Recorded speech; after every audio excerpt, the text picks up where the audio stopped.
Screen पे doctor साहब रख देंगे। तब और अब की पहली प्लेट दिखा दीजिएगा।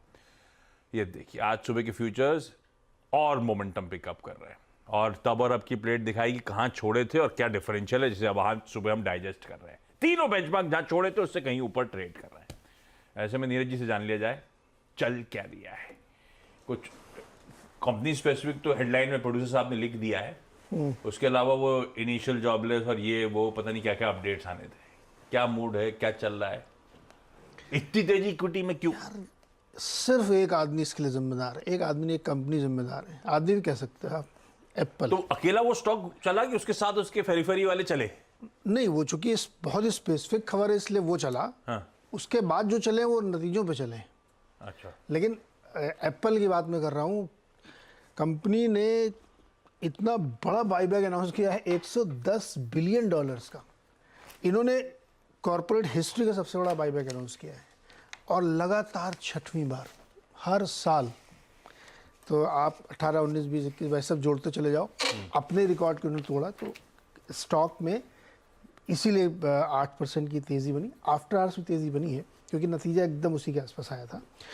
नतीजे भी बुरे नहीं हैं, जितना इन्होंने गाइडेंस दिया था उससे स्लाइटली बीट है। एनालिस्टों ने थोड़ी और उम्मीद लगा रखी थी, तो कुछ लोग कह रहे रेवेन्यू उम्मीद से कम आया। कम हम कुछ नहीं आया यार, उसने बीट किया है।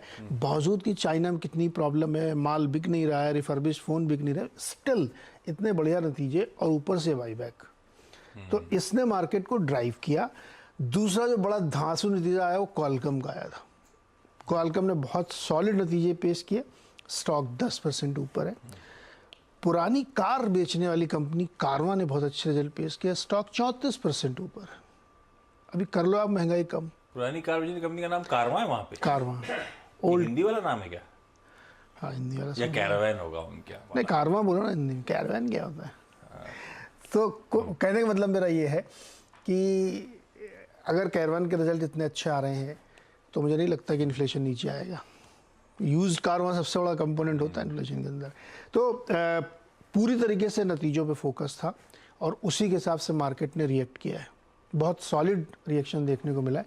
कल हम बात कर रहे थे कि वेज बहुत बढ़ी हैं, आर्ली वेज 5% बढ़ी हैं और डिटेलिंग आई थी कल उसकी बहुत। तो मार्केट ने उसको बहुत पॉजिटिवली नहीं लिया क्योंकि वो डैम्पनर था, तो उसका रिएक्शन हो चुका था मंगलवार को। लेकिन कल रिजल्ट पे पूरा फोकस था। जोल्ट वाला रिएक्शन हो चुका था ऑलरेडी, ऐसा कह रहे हो? जोल्ट प्लस वेज हाइक वाला। वेज हाइक की जो क्वार्टरली रिपोर्ट आई वो बहुत तूफानी रिपोर्ट है, तनख्वाहें बहुत बढ़ी लोगों की। जो जॉबलेस क्लेम वाला 100 नंबर, कोई बहुत बढ़ के नहीं आया। बड़ा इंतजार है तो छोटे का। हाँ, तो अभी उसका बहुत इंपॉर्टेंट है। तो मुझे लगता है कल इस पे हुआ। डोडेस का स्टॉक 10% गिरा है कल, उनका नतीजा अच्छा नहीं आया था। प्योरली लोकल रिएक्शन था, लेकिन मार्केट को एप्पल ने, टेक्नोलॉजी स्टॉक्स ने ड्राइव किया, ऊपर गया। तो आप अच्छे संकेत लेके चलो। हालांकि आप क्यों लेते नहीं हो वहाँ से? लेते हो? नहीं लेते। तो स्टार्टिंग पॉइंट मिल जाता है। हाँ, स्टार्टिंग पॉइंट। उसके बाद तो किस्मत अपनी। 373 कंपनियों के रिजल्ट आ चुके हैं S&P 500 के। उसमें से 77% कंपनीज ने आउट ऑफ 373 एस्टिमेट बीट किया है।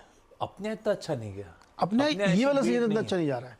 जैसे अभी किसी दिन मैं कमाई का अड्डा कर रहा था तो एक्सपर्ट ने सही कहा था, मीनिंगफुल बीट तो सिर्फ बजाज ऑटो ने दिया आपको, अदरवाइज बहुत बड़ा बीट कहाँ है? बीट कहाँ है? सब लार्जली इनलाइन या थकी इनलाइन टाइप चल रहा है अपना वाला। हाँ, ये बात तो सही है। भाई साहब, ये है कहानी ग्लोब की। ये कई बार कह चुके, जो भी खबरें इक्विटी पे फोकस करिए, गजब का मूव बना हुआ है। कल अच्छी तेजी थी, आज फ्यूचर्स अच्छी तेजी का इंडिकेशन दे रहे हैं, तो कोनो दिक्कत नहीं है। पूरा एशिया जितना खुला है बढ़िया ट्रेड कर रहा है, गिफ्ट निफ्टी बढ़िया संकेत दे रहे हैं। हाँ, ये जरूर था। हमारा बाजार प्लीज लिखाइएगा स्क्रीन पे। ट्यूसडे को जाते जाते आखिरी 1 घंटे में तगड़ी प्रॉफिट टेकिंग आई थी, सारे गेन्स वाइप आउट हुए। उसके बाद जब लौट के आए थर्सडे को तो एकदम एक रेंज बाउंड सेशन था, पर उस रेंज बाउंड में बायसनेस कह सकते हैं आप, पॉजिटिव साइड पे रही लार्जली पूरे सेशन में। सतपुते साहब, गुड मॉर्निंग। ये सारे क्यूज, डेटा पॉइंट्स, सब कुछ समझ के आपका मन क्या कर रहा है? फिर क्योंकि सामने खड़ा है वीकेंड, तेजी करने का मन बन रहा है। ये जो आधा % का वाकई का अगर गैप मिलता है तो हम वापस वो हाईज को हिट कर रहे होंगे, वहां पे जहां पे एक सप्लाई ओवरहैंग हम आमतौर पे आता है। तो ऐसे में रणनीति क्या होगी सतपुते साहब? First of all, Ashish ji, good morning, and Neeraj ji, good morning, and good morning, everyone.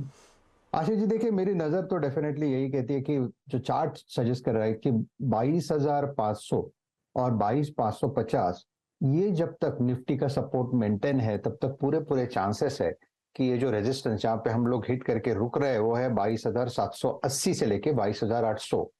22,800 पे कॉल रेटर खड़े हैं, तो मुझे लगता है जब तक ये रेंज इंटैक्ट है तब तक निफ्टी में बायस जो है वो बाय पॉजिटिव रहेगा, और जो स्ट्रैटेजी रहेगी वो बाय ऑन डिप की ही रहेगी। और हमने देखा है कि इस स्ट्रैटेजी के तहत अगर आप निफ्टी में ट्रेड करते हो तो आपको उसमें मुनाफा आ रहा है, प्रॉफिट आ रहा है, लेकिन ज्यादा निफ्टी पे अगर आप फोकस करो तो उससे ज्यादा आप थोड़ा अगर स्टॉक स्पेसिफिक देखो जहां पे आप कह सकते हैं कि रिजल्ट रिएक्शन आप जो प्ले है अगर वो आप कैच कर पाओ तो यहाँ पे ज्यादा बेनिफिशियल बेनिफिट हो रहा है यहाँ पे इस पे। तो मुझे लगता है कि थोड़ा रिजल्ट रिएक्शन पे थोड़ा फोकस करें और निफ्टी को बाय ऑन डिप स्ट्रैटेजी रखे तो ज्यादा ट्रेड करने में मजा आ रहा है।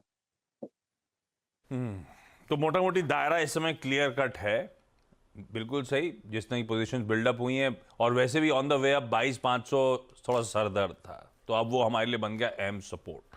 22,500 22,550 नीचे की तरफ, और ऊपर वो 780 800 के जोन्स।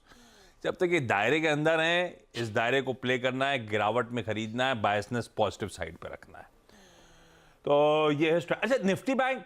अच्छा, कल कोटक का तगड़ा प्रेशर, इवन आईसीआईसीआई के क्लैरिफिकेशन के बाद भी ऐसा लगा सुबुगाहट कंटिन्यू होती रही। तो इन दोनों की वीकनेस के बावजूद बैंक निफ्टी मोटा मोटी खड़ा रहा। वो तो एचडीएफसी बैंक बढ़िया सपोर्ट के लिए आ गया कल।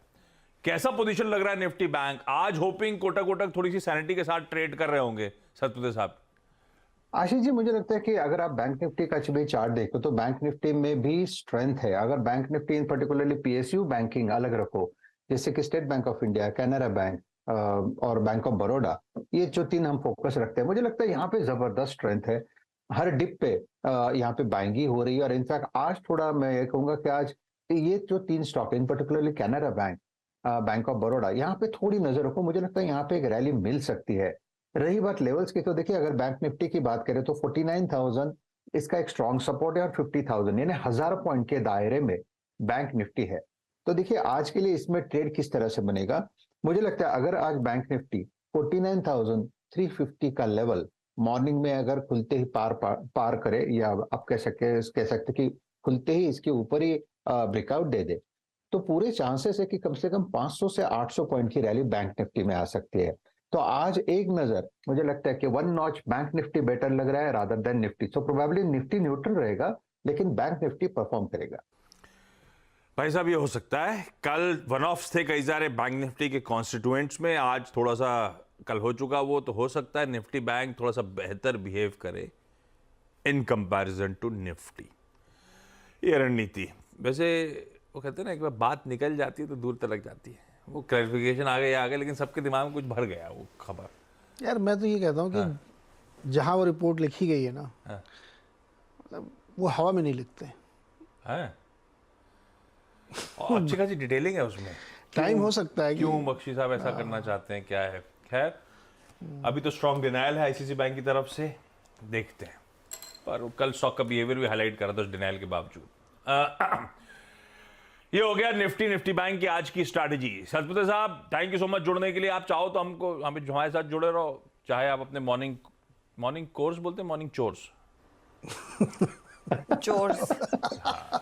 चोर्स पूरे कर लो आप। 8 बजे मुलाकात होगी आपसे पैनल में। हाँ जी चलो भाई। अच्छा, हंसने के बाद चला जाए।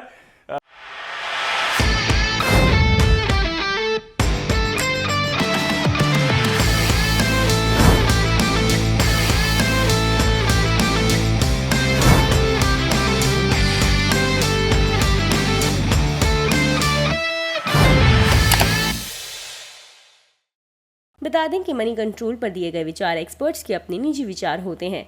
वेबसाइट या मैनेजमेंट इसके लिए उत्तरदायी नहीं है। यूजर्स को मनी कंट्रोल की सलाह है कि कोई भी निवेश निर्णय लेने से पहले सर्टिफाइड एक्सपर्ट की सलाह लें।